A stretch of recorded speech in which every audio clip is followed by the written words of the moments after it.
Okay, so now we are going to interact with Pinaki, whose works are part of this exhibition, but there is also photo documentation of what he has done in the Chilika Lake in Odisha. He will talk about it. But before that, I would like to also contextualize Pinaki's practice. As I was telling earlier that I knew Pinaki in a different capacity. I knew that he was an artist, but he was coordinating a larger art project which we are doing in Bhubaneswar at that time. But later on I realized that he has done this intervention in the Chilika Lake, and he was awarded the Serendipity Grant, which is a very prestigious grant for a young practitioner like him. And over the years, the Chilika project evolved into a very complex ecological, aesthetic, and poetic commentary on what is happening in the lake. And this is what Pinaki's project is. Like we were discussing with Siri earlier, which is a very subjective, rooted in the subject, a very strong sense of a self-critique and also a critique outside, towards the outside.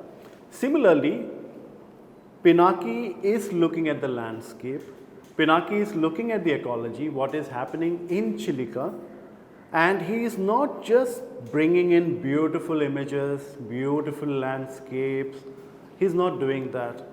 His attempt is to make us think of what is happening in Chilika, what the texture of the soil there is, what the texture of the land is like, what is happening to the birds, what is happening to the living beings there, what is happening to the fishing folk there. There's a lot of complex commentary that is there in his practice. So the landscape is not what is the work about. It's much deeper, much complex. It's a strong ecological commentary. It's a strong critique of how we are intervening into the ecology, how we are extracting resources from ecology, or what we call as the nature, what we are doing to them across the world. So this is also not a project only on Chilika. This is a project about the world. And by bringing Chilika into the gallery, which is again a contemporary art space, a global space of interaction, dialogues and everything, Pinaki has taken out Chilika for us and brought Chilika here, and also connected it with various lakes that are getting polluted, various water bodies that are dying down across the globe, and various water bodies that need intervention, that need conservation, that needs protection. That is what we are seeing in his practice. And I'm very, very glad that you have taken this shift, you have taken this turn. I know that you are a sculptor, you are a visual artist and everything, but there is a strong ecological commentary.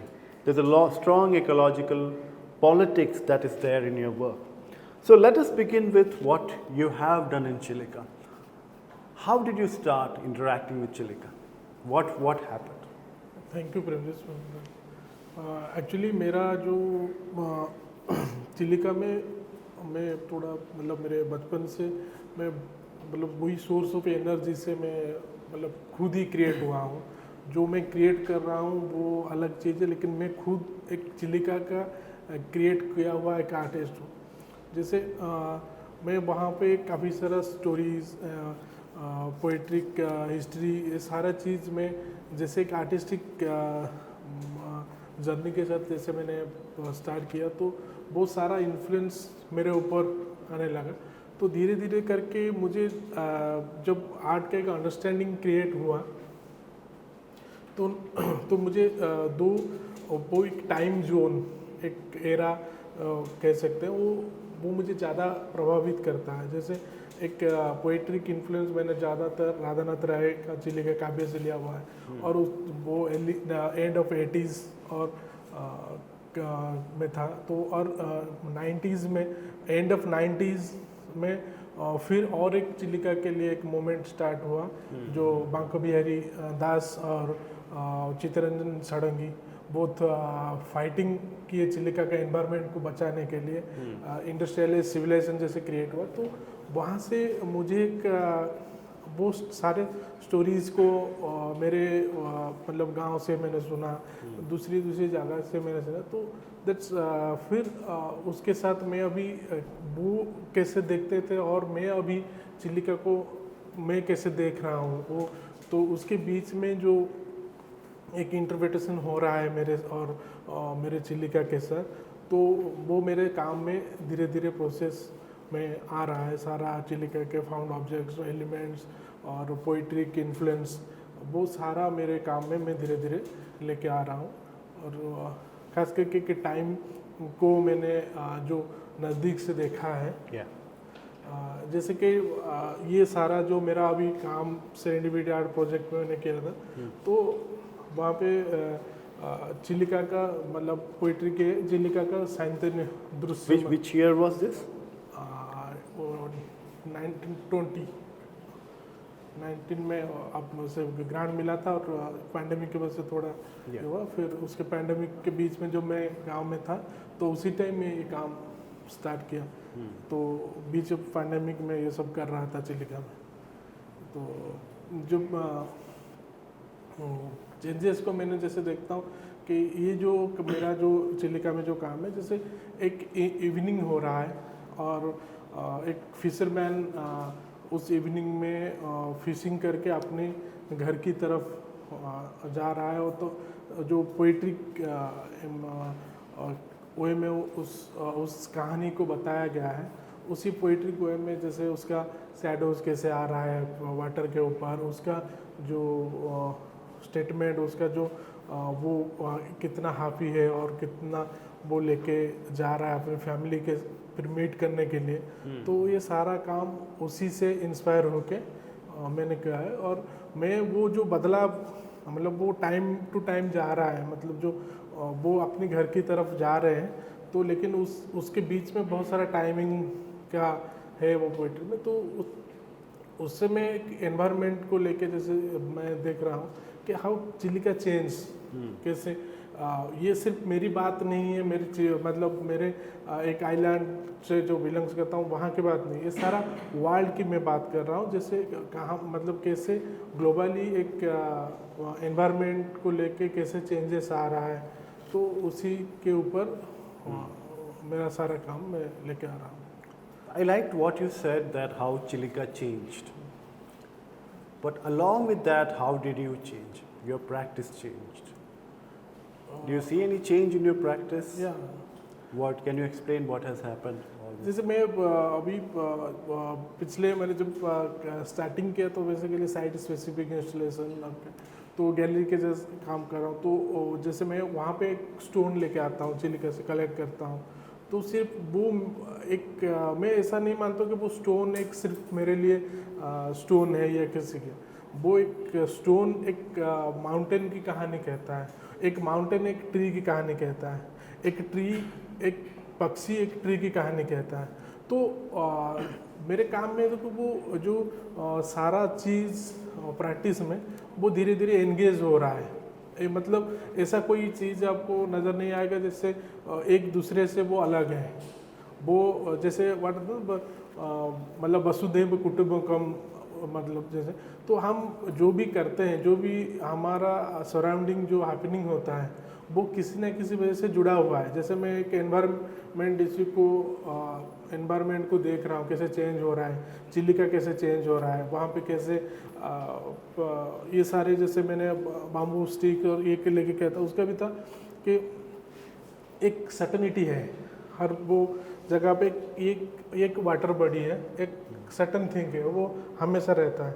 लेकिन उसमें uncertainty एक चीज़ें आ जाता है बीच में, कभी जाओ वहाँ पे कुछ स्ट्रक्चर बन गया और कभी जाओ वहाँ पे कुछ लाइन मतलब चीज़ें बदलाव हो रहा है।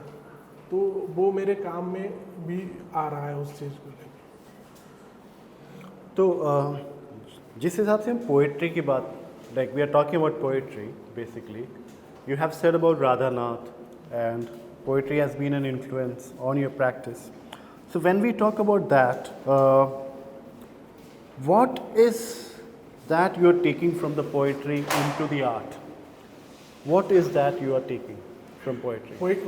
पोइट्री से मैंने जैसे एक एस्थेटिक्स और एक सिर्फ वो एक पोइट्री नहीं है ऐसा मैं मानता हूँ, क्योंकि वो पोइट्री में राधानाथ राय जब चिलिका में है तो वो चिलिका का वाटर के मतलब वाटर में है और वाटर के बारे में लिख रहे हैं, तो वो उस समय लिख रहे हैं जब वो इंडिया विजिट कर रहे हैं, वो मरुभूमि में जैसे जा रहे हैं तो राजस्थान में है, तो वो राजस्थान का सैंड को देख के वो जो उनको लग रहा है कि दुनिया ख़त्म हो गया, मतलब ऐसे रहेगा, तो फिर वो वाटर के बारे में सोच रहे हैं। और फिर वो जब किसी ऐसे प्लेन सरफेस पे जा रहे हैं तो वो एक माउंटेन के बारे में सोच रहे हैं, और वो चिलिका का जियो पॉलिटिकल जो सिचुएशंस है वो उसके बारे में उसी टाइम में बात कर रहे हैं कि चिलिका में ये ऐसा है और ये यहाँ पे ऐसा है। तो वो एक मुझे ज़्यादा इंस्पायरिंग क्रिएट करता है मेरे इसमें। तो वो एक एस्थेटिक के साथ वो जियो जो मतलब मार्किंग है पूरा कि चिलिका के बारे में बता दिया एक पोएट्री में। हम किसी के बारे में कहानी लिखते हैं, लेकिन एक ऐसा पोएट्री के वो पोएट्री के थ्रू पूरा सराउंडिंग चिलिका और उसका लाइवहुड और उसका कहानी हर वो चीज़ है इन तो उसमें उसी से मैं ज़्यादा प्रभावित। Yeah. So we have seen the documentation. This is the photo documentation, and from that we know that you have created sculptures. Sculpture is an essential practice, and it's also your commentary on Chilika. But this is the first time I am seeing a painting by you, which is also again a commentary on Chilika, which has moved away from photography to a different kind of imagination about the consequences of what we have done to the ecology. There is decay, there is death, there are people, and these are also again, they are not what you call, they are also the victims of what we have done to Chilika. They are suffering, like the animals are suffering, like the fishes are suffering, the marine organisms are suffering, the migratory birds are suffering. There's also a lot of unsettling here. The birds are not anchored anywhere, they are like flying. When did you decide to also get into a different form from a site-specific installation to get into a visual representation? And what is happening here? Actual में जब मैं अभी मतलब painting की तरफ सोच रहा हूँ तो इसमें मैंने जो टाइम की बात कर रहा हूँ, जो एरा की बात कर रहा हूँ, डिफरेंट समय, तो इससे एक मतलब मैं अर्ली 80s की बात करूँ 1980s, तो जब एक चीज़ है कि जो सिर्फ झींगा या प्रॉन सिर्फ प्रॉन था मेरे कम्युनिटी के लिए, मेरे आसपास के लोगों को, फिशरमैन के लिए। तो जब इंडस्ट्रियल सिविलाइजेशन है, जो एक्सपोर्ट इंपोर्ट का चीज़ स्टार्ट हुआ, तो सिर्फ वो प्रॉन नहीं, मतलब वो झींगा को उन्होंने समझा कि ये प्रॉन है, तो ये इस डॉलर में बिकता है, ये अमेरिकन में जाता है, ये जापान में उसका डिमांड है। तो वो फिर वहाँ से माफियागिरी स्टार्ट हुआ, जैसे वहाँ पे LOC क्रिएट हुआ, लाइन ऑफ कंट्रोल, ये मेरा एरिया है। जैसे आज मैं इंडिया पाकिस्तान की बात करते हैं हम, लेकिन हम अपने अपने LOC में हैं, ये मेरा एरिया है, वो उसका एरिया है। तो वो जो डायमेंशन क्रिएट होता है वहाँ पे, तो वो लैंग्वेज में जैसे वो धीरे धीरे आया कि ये $1 मिलियन बेबी है, मतलब फ्रॉन को लेके फिर आया। तो इसमें क्या जब कल्चर्स क्रिएट हुआ, फार्मिंग कल्चर्स, और नेट बिछाया गया, वो फोटोग्राफ में देखे कैसे नेट और ग्रीन के साथ मतलब, तो वो उसी से मुझे एक आइडियाज़ को लेके, जैसे कि एक गोल्डन प्रॉन्स, और उसके साथ हम तो गोल्डन प्रॉन्स तो ले आए, लेकिन जो जिसकी घर था, जिसका जगह था, वो पक्षी का घर था, वो एक लाइवहुड की बात था, जो एक एनवायरनमेंट था वहाँ पे, जो इकोसिस्टम था, वो इस इकोसिस्टम को हम इंडस्ट्रियल सिविलाइजेशन के साथ हमने तोड़ दिया। तो वो ये उसमें है। तो ये सारे विक्टिम्स, मतलब जो विक्टिम्स है, जो मतलब ये खुद शिकारी है और शिकार को शिकार कर रहे हैं, मतलब एक मैं शिकार इन द सेंस ऐसा नहीं कह रहा हूँ कि किसी को मारना, मतलब माइग्रेटरी बर्ड्स वो ट्रैवल करते हैं, 1000 किलोमीटर ट्रैवल करते हैं, वर्ल्ड सराउंडिंग करते हैं, क्योंकि इन इट्स फूड, अलग अलग एनवायरनमेंट और टाइमिंग को जोन को तोड़ के वो एक मैग्नेटिक वे में आते हैं और आप चिलिका में आकर चिलिका बायोडाइवर्सिटी को क्रिएट करता है। जैसे कि एक बार्ड्स सिर्फ एक बार्ड्स नहीं है, वो चिलिका में फिशरमैन का फ्रेंड है, तो वो बार्ड्स आता है, वो फिश खाता है, फिर वो अपना रिसाइकल प्रोड्यूस करता है, तो फिर वो फिर फिश उसको खाता है, एक फूड चेन है। तो वो एक फूड चेन को ब्रेक हो रहा है। हम जो कर रहे हैं डेवलपमेंट इज लॉ ऑफ, मतलब परिवर्तन जो होता है एक लॉ ऑफ नेचर होता है, लेकिन उसका डायरेक्शन क्या होना चाहिए, वो बेसिकली उसी चीज़ पे मेरा ये काम है। तो जैसे हो रहा है कि अलग एक दुनिया है और एक दुनिया को छोड़ के जैसे कोई जा रहा है, उस तरह को मैं अपना पेंटिंग ड्राइंग में वो सारा चीज़ों को एक साथ लेके आ रहा हूँ। I'm also intrigued by the texture you have created, this kind of soil kind of texture you have created. Also here, it invokes the sand of Chilica, and it's like not just painted, scratched, scrubbed, and very powerfully done. Actually मैं ये काम मैं जब मेरा क्या मैं जब शांति निकेतन में था, तो वहाँ पे क्या ना फ्री टू ऑल डिपार्टमेंट एक ऐसा सिस्टम है, तो वहाँ पे हम रात में काम करते थे। मैं तो ज़्यादातर मतलब रात में ही ज़्यादा एक्टिव होता था, तो उसमें क्या ना मैं वहाँ पे देखता था कि जो कार्विंग्स हो रहा है, टेक्सचर्स निकल रहा है, एक दूसरे का फॉर्म है वो अलग हो रहा है, वो चेंजेस है।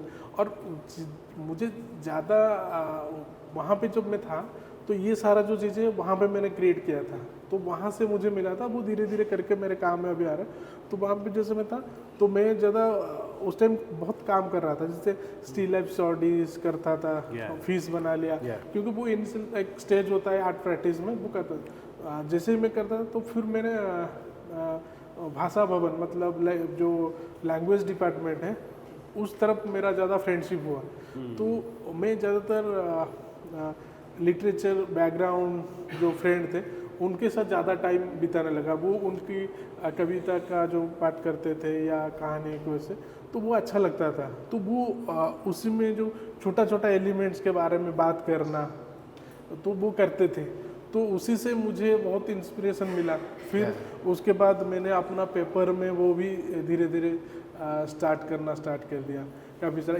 ये मैंने एक्चुअली ये जो टेक्सचर्स मैंने दिया है ये बेसिकली जो कोकोनट ट्री एंड उसका जो निकलता है छिलका, तो उसको लाके फिर मैं एक नेट की तरह कैसे यूज़ करूँ सैंड, क्योंकि कोकोनट ट्री ऑल्सो एक इकोसिस्टम में हमारा है, तो वो कोस्टल रीजन में ज़्यादा मिलता है। तो मैं भी उसको भी लिया, मैं कहा नहीं मुझे ऐसे मटेरियल जो है ना, तो वो मैं अपना जो मटेरियल है जिसके साथ मैं जो मटेरियल मुझे जानता है मैं उससे जानता हूँ, इससे तो इससे लिया हो, इससे सैंड और ये सारा चीज़ों का धीरे धीरे करके वो ऑटोमेटिकली वो आ जाता है। जैसे एक दूसरे के साथ हम कभी बात करते हैं ऐसे लगता है। तो what is also important for me is that you are aware of the political history of Chilica, the ecological history, you know the various Chilica movements that have happened, you know that, you know the economics that is also creating this problem, you know the consequence of it and everything. Yet still you are not creating an activist kind of politics or an activist kind of art. You are creating a very individual commentary of visual arts, which is very autonomous. You are strongly creating a signature style. You have your own commentary on it. You have now entered into this beautiful sculpture, which is also abstracting from Chilica, the visuals which we saw, the watercolor which we saw earlier, you are using images, you are using materials and creating a new politics of visuals, a new politics of aesthetics. You are doing that very beautifully. And I'm very, very fascinated by these recent works which you have done, which has this rugged texture, this very brutal texture that is there, which is not what you call like smooth. It's a strong, brutal commentary on the ecological system. What is this? What is this we are seeing here? Please tell us. मैं जब मतलब chilli का landscape जो मैं देखता हूँ तो वो कैसे चेंज हो रहा है, जैसे आप मतलब इसमें देखेंगे एक जगह है और एक जगह पे रॉस्ट भी एक मटेरियल की जगह जो मैं सटन और अनसटन की बात कर रहा हूँ और सटनिटी और अनसटन, एक मटेरियल की जगह दूसरा मटेरियल ले रहा है। आप अभी भी कहीं पे भी ट्रैवल करते हैं 2 महीने के बाद उधर जाएंगे तो देखेंगे वो जगह ही चेंज हो गया है। तो हम उसको कुछ भी कह सकते हैं, पॉलिटिकल लैंग्वेज, ग्रोइंग सिटी, लेकिन वास्तव में वो चीज़ कुछ अलग है। जो हम धीरे धीरे ख़त्म हो रहे हैं। हम एक एंड की तरफ जा रहे हैं, ना कि अप की तरफ हम डाउन हो रहे हैं। तो वो जो डाउन हो रहा है ये एक सर्कल है जो मतलब एक जो बाहर से वाइल्ड ट्रैवल करते हैं, टाइम जोन की बात करता हूँ, एक सर्कल है सैटेलाइट, एक मैं मून की बात करता हूँ तो उसका रिफ्लेक्स की बात करता हूँ, शैडोज़ की बात करता हूँ। चिली का एक वर्टिकल हॉरिजॉन्टल वे में आप देखोगे तो डिस्टेंस में माउंटेन्स नज़र आता है। तो मुझे ये जो ऐसे क्रिएट करता है, मुझे लगता है कि चिली के वाटर लेवल पैरेलल में मैं ऐसे देख रहा हूँ चीज़ों को बदलते हुए। तो ये सारा उसी का मतलब रिफ्लेक्ट है। और ये सारा फाउंड जो स्टोन्स में और चिलिका के किनारे से collect, these are from Chilika, all materials को मैं मेरा जितना भी मटेरियल्स में ज़्यादातर यूज़ करता हूँ 90% materials I am collecting from Chilika. मतलब मेरा जो मेरा आर्ट प्रोसेस का मेन फोकस है कि मतलब कलेक्टिंग मटेरियल्स जो लेक चिलिका से मैं लेता हूँ। तो उससे ये एक माउंटेन के पास, स्पेशली एक माउंटेन के पास मिलता है जो जटिया पहाड़ उसको बोलते हैं। तो वो जटिया पहाड़ के पास मतलब लिटरेचर में गोपबंधु दास ने उनके उस पहाड़ के बारे में बताया, राधानाथ राय ने बताया, बहुत सारे जो लिटरेचर में उनके उस माउंटेन के बारे में बात किया। मैं कहता हूँ ये स्टोन सिर्फ एक स्टोन नहीं, ये एक हिस्ट्री है। मेरे लिए एक पत्थर सिर्फ पत्थर नहीं है, मैं एक पत्थर को एक मतलब उसके साथ बहुत सारा हिस्ट्री और चीज़ों को लेके वो आ रहा है, वो कनेक्ट कर रहा है। तो ये जैसे बाढ़ से, ये बाढ़ सिर्फ बाढ़ नहीं है, ये एक ऐसा एलिमेंट है जो एक अलग टाइम जोन को लेके आ रहे हैं। और ऑस्ट्रेलियन बाढ़ ऑस्ट्रेलिया की बात कहता है, वो मतलब एक one type of cultural exchange की बात हम आज करते हैं। हम आज फ्लाइट में ट्रैवल करने के बाद तो हम उस समय में क्यों नहीं मतलब सोचते कि जब ये सब नहीं था तभी भी ये थे, लेकिन ये सब आ गया, ये नहीं है। तो वो जो चेंजेस आ रहा है उस समय की बात है। तो ये मेरा इससे No, it's quite profound and also a very strong commentary intervention that I see here, because sculpture is usually considered as a very immobile object, and many artists have constantly tried to make it mobile in different ways. It doesn't mean we are talking about kinetic sculpture. Here what we are again seeing is these birds are in this motion. They are trying to actually also walk and fly. There is this beginning of flight that we can see in different faces here. In this landscape, which is taken from Chilika, which has captured time, which has captured history, and like you said, since time immemorial, these birds are visiting.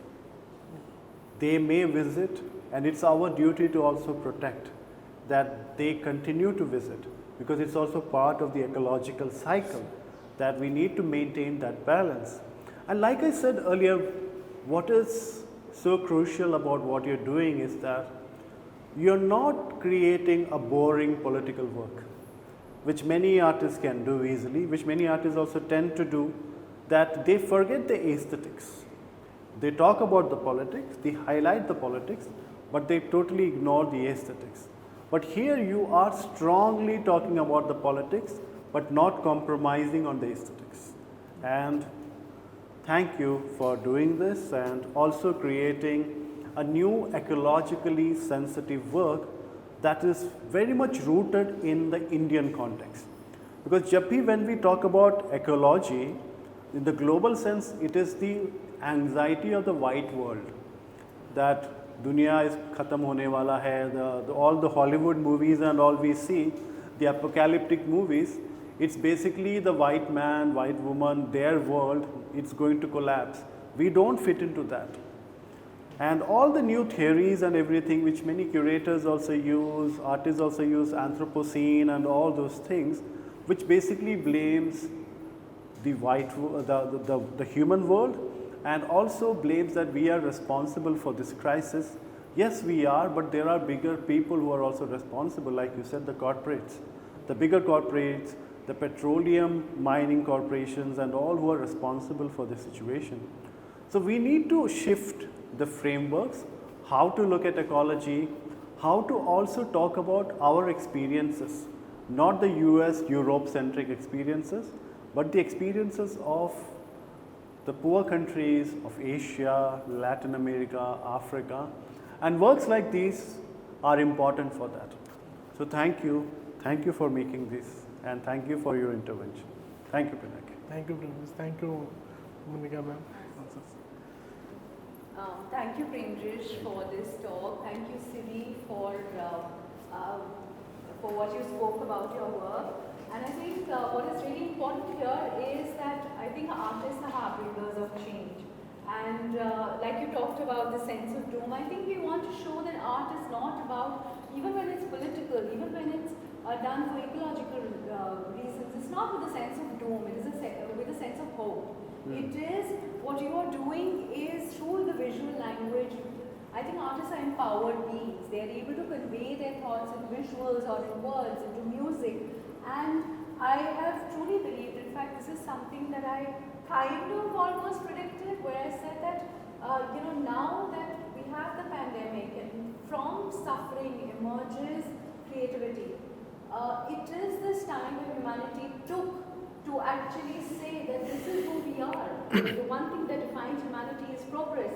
So I think the culmination of the Matrix program, or you could call the initiation, is with this idea that thinking bears fruit, that what you do bears fruit, that it culminates into something beautiful and visual, and the journey continues. That, whether it's Pinaki working on the preservation of Lake Chilika and the other water bodies of the entire world, or Siri talking about obsidian echoes, which is pure black, and that black also has that sense of hope. Black is not about, it's not about doom and dark. It is about what you think and what is it that can truly convey what we feel. It is ultimately, we human beings are about emotion.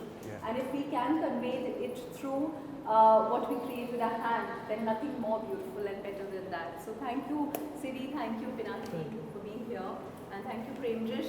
Thank you. Premjish has been able to get my artists talking. Both the artists said that, we can't talk, we can't write about our work, and here it is, 1.5 hours later, we are able to talk, get them to talk so much about Let's do this quite often. Absolutely. Thank you, and thank you, Pinaki, thank you, Siri. Thank you everyone for joining today and taking out your time. Please join us for tea after this. I know you all have to be very patient. Thank you.